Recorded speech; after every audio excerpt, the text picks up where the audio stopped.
Hello, it's been quite a while. I hope you can hear me. Um, well, it is Sunday, September 12th, 2021, and I had a hysterectomy. August 30th, Monday, August 30th. So it's been about, well, tomorrow will be 2 weeks exactly, 14 days. So today is day 13. So I never thought I'd be a person to have a hysterectomy at all. Never, ever, ever. Didn't want it. Tried to avoid it. Tried everything to avoid it. Tried to find all kinds of alternatives. But when I researched for the expert in the area for menopause up at University of Washington in Seattle, when finally she said, you need a hysterectomy, I finally listened to her because I trusted her. All the other doctors I didn't trust, so I trusted her. So I made the difficult decision to go ahead, and I'm here. It's been a surprising journey and a surprising recovery. The recovery is not as horrible as I thought it would be. I thought I'd be laid up, unable to do anything at home here for 2 or 3 weeks, but the doctors at the hospital said to get up and do stuff as much as you can without hurting yourself. Being careful every day. So that's what I've been doing, and every day I wake up and I can do more every day when I wake up, and I feel better each day, unless I do too much the day before. Then I have pain that night, but I still wake up feeling more capable the next day. I spent the night at the hospital. They were going to do it laparoscopically, but when I had the exam by the surgeon the week before the operation, she hadn't seen me before, and she said, oh no, I can't do it laparoscopically because my uterus was too large because of this condition I had, adenomyosis, where the lining, it becomes too thick from cells migrating into it and causing all kinds of problems. So my uterus was as big as like a 3-month pregnant uterus, which is really weird. And so she had to do open. She had to do an incision across my bottom of my tummy, right above my pubic hairline. So it's in a place that you can't really see it very much. And but it's pretty large. I mean, it's like from here to here. I don't know. It's pretty large incision, but mostly the incision hasn't hurt. I have like a bruising right below my belly button, and that's what hurts the most. I don't know what that is. On my 2-week follow-up this Thursday, I'll ask, because that's the place that hurts the most. I don't know what that is. A bruised area. Anyway, in the hospital, as soon as I could, I asked for help to get up and walk because they told me that was important to prevent clotting, to sit up in a chair for an hour that first night, which was difficult, but I was encouraged by the nurse that told me to do it, so I did it. And I drank lots of fluids through a cup and straw, water, orange juice all day and all night, because the alternative was a drip bag of fluids, and I didn't want that. So I just drank it.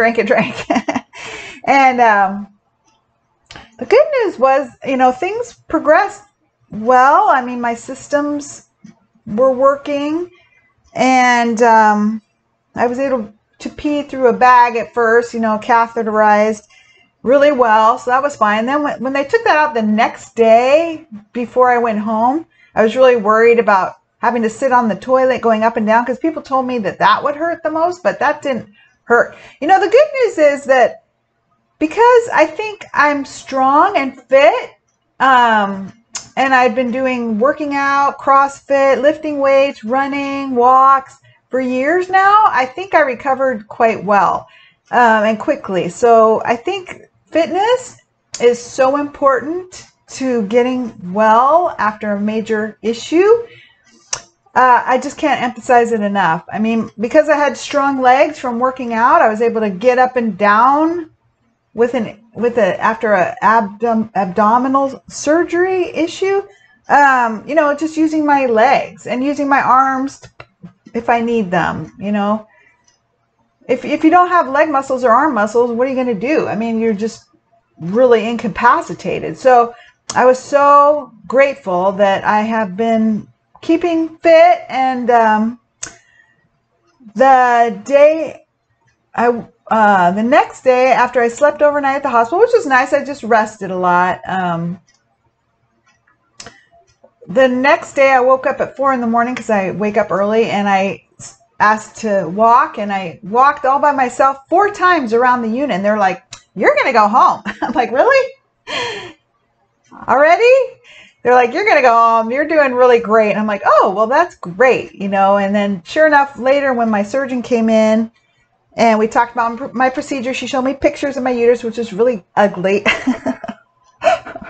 Really weird alien uterus in there that needed to come out.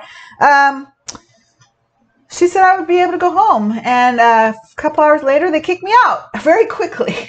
The bad news was, the nurse that was working with me did not do a great job on discharge instructions, and I didn't know what to do with the bandage they had, and they said don't do anything. But then when I got home a couple days later, I took my first shower, and then I didn't know what to do, and it was all a mess. But I digital messaged my clinic, my women's clinic, and they got back to me right away, and they just told me what to do really fast, so I didn't have to worry too long. But I was sent home with steri strips covering, which are like little pieces of scotch tape kind of covering the incision, going vertically all down the incision, and then this white bandage, kind of like a big like a label you put on an envelope, kind of a big one covering the whole thing.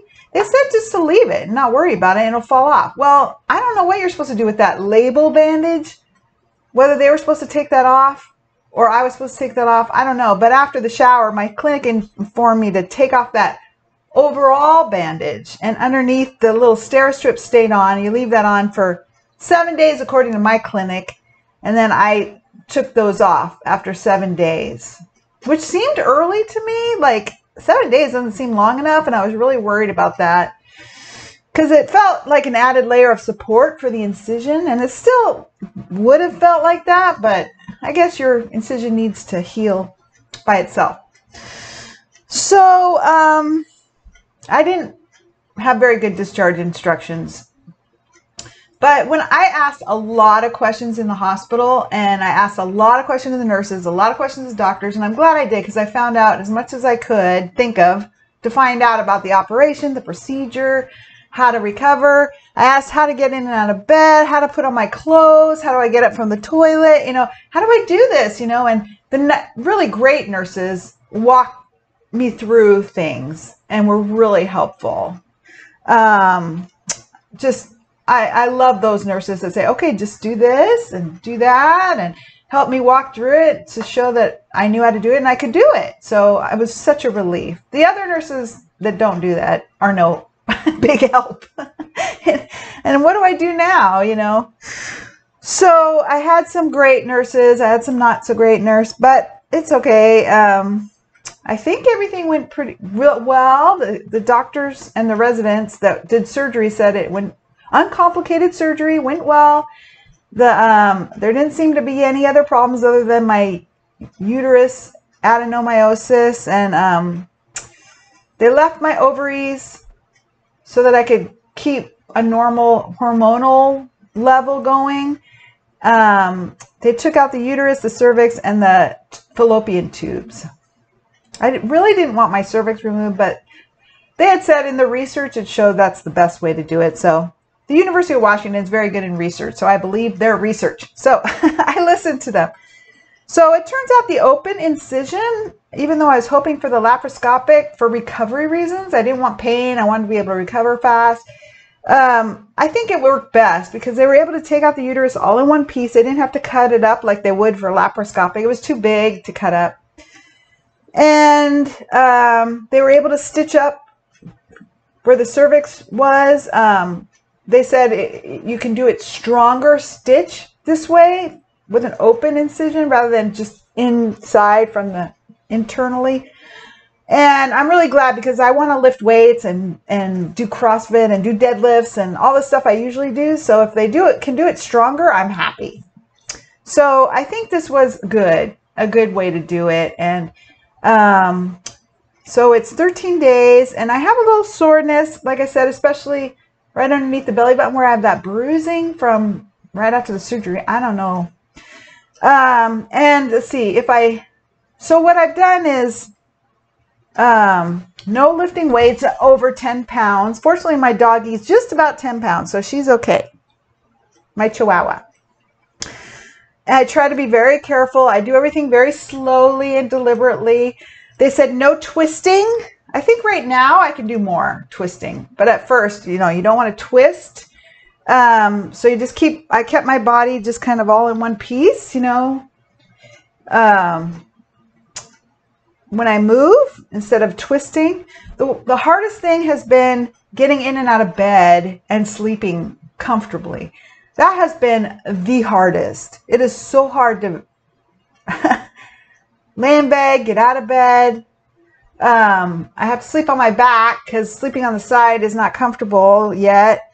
And I love to go to sleep on my side. So it's hard to sleep. It's really painful to get in and out of bed, but each day it gets better. It's better now, but it's still a little uncomfortable. Not as bad as it was. So I haven't been getting all that much sleep, but I try to sleep in because the more you sleep, the more your body recovers. So I try to get resting and sleep. I take naps. I take things easy.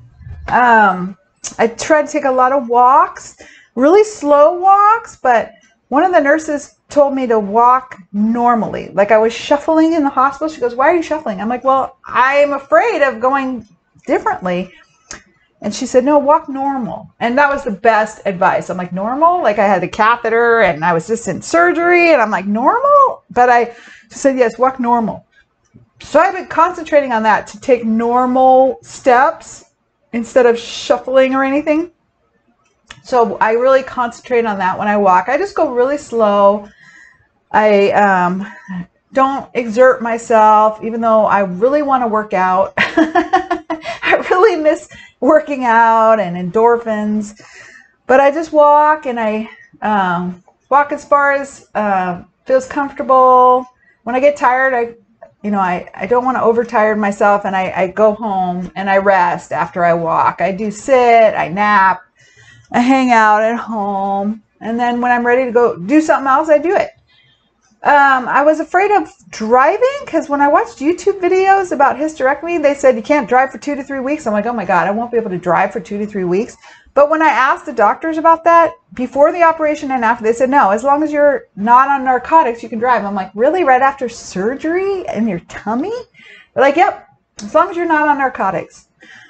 So, couple days after I stayed with my brother and sister-in-law before the surgery, and after the surgery for a few days, and I'm really grateful to them because I really was afraid to come home by myself and not know if I was going to be okay. So it gave me time to just adjust, try out new things like going upstairs, a shower for the first time, all the first walks, sitting and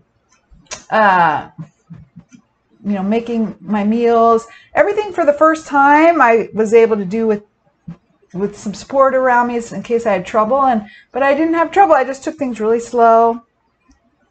So I had the surgery Monday. I spent the night in the hospital Monday night. I went back to my brother and sister-in-law's Tuesday. I spent Tuesday, Wednesday, Thursday. By Thursday, I was pretty ready to go home. I kind of was worried about going home, but I think I was physically pretty ready. By Thursday, I decided to go home Friday. I sort of was wanting to go home Saturday, but they were busy doing their thing. So I decided to go home Friday instead of wait till Sunday. That seemed like too long to wait. So on Thursday, I decided to go home Friday, and by Thursday I was feeling ready to go home. So that was really fast. I had already been walking and able to do and take a shower, able to go upstairs. The things that hurt were sitting too long, like in one position, like visiting. They had company Thursday night. And we visited outside for a couple hours. By 2 hours, I was sore. I was like, that was too long to visit. So, I learned about, what felt comfortable and what didn't, and what I could do and what I couldn't do. And so that was really helpful. So when I got home, I was able to do so much more than I thought. I watered the plants, but that hurt later. I was sore after the first day home. I unpacked. I did a little too much. I was really sore that night or the next day. I can't remember, but like I said, every day I wake up and can do more. I took walks. I was afraid to do laundry because I have a big laundry washer that I have to bend over, but that actually went fine. And I had bought picker-uppers to help in case I needed to, but I could do laundry. The only thing I haven't done is mow my lawn. So you're not supposed to vacuum, but I put the vacuum in front of me and I just walk it forward. I don't move my arms back and forth. I just use my body weight to move it.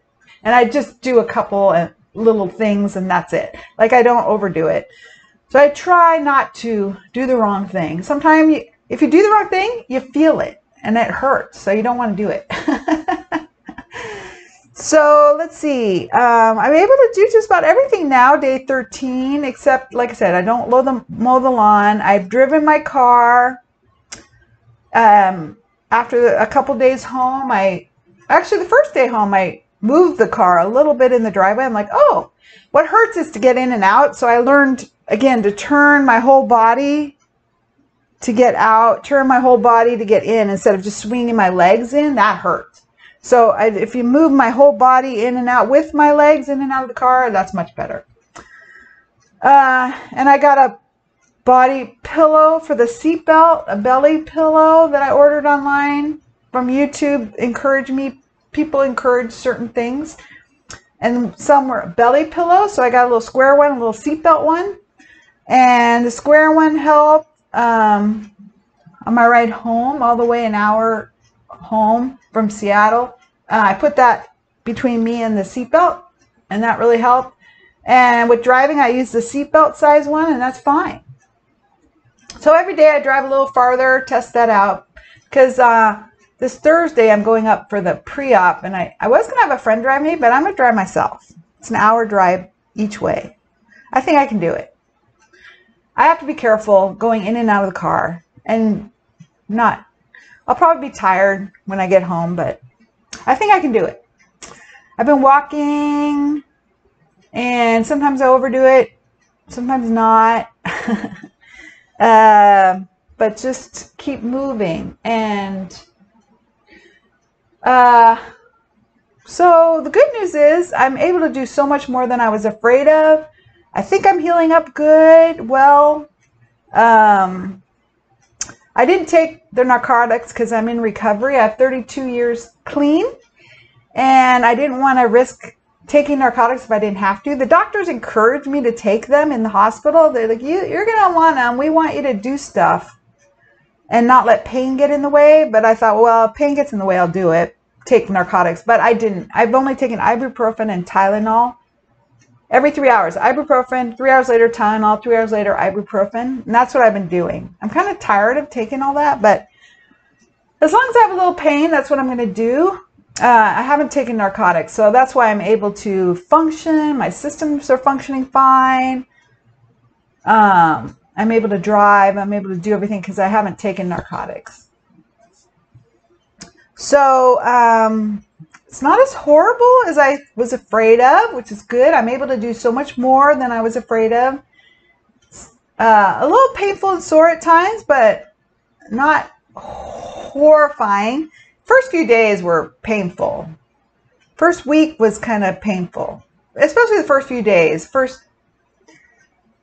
day after surgery, day after surgery, day after surgery. Then it gets better. So, but again, I took ibuprofen and Tylenol, and that's it. So I'll probably make more videos about this, but just to let you know, if you have to go through this, it's okay. I was really afraid of it. I really didn't want it, but it turned out something I had to do. And today's the 12th. On the 10th, I turned 58 years old.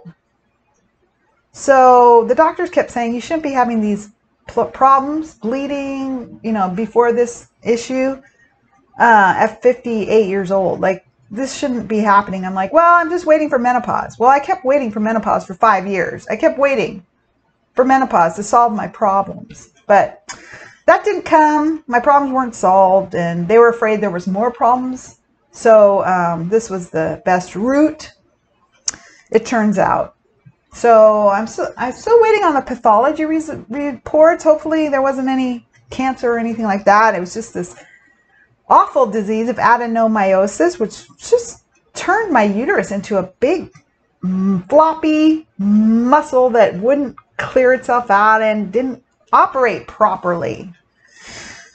So I like to bodybuild, and I guess my uterus likes to bodybuild, and that's a problem. The uterus should not be turning into a big muscle like that.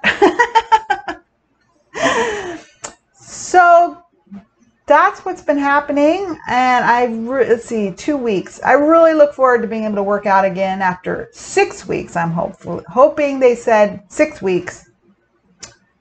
And it's hard with no endorphins from a big, good workout, but I'm so grateful for my doggy and walks and my beautiful neighborhood that's nice and pretty flat to be able to work out and, walk.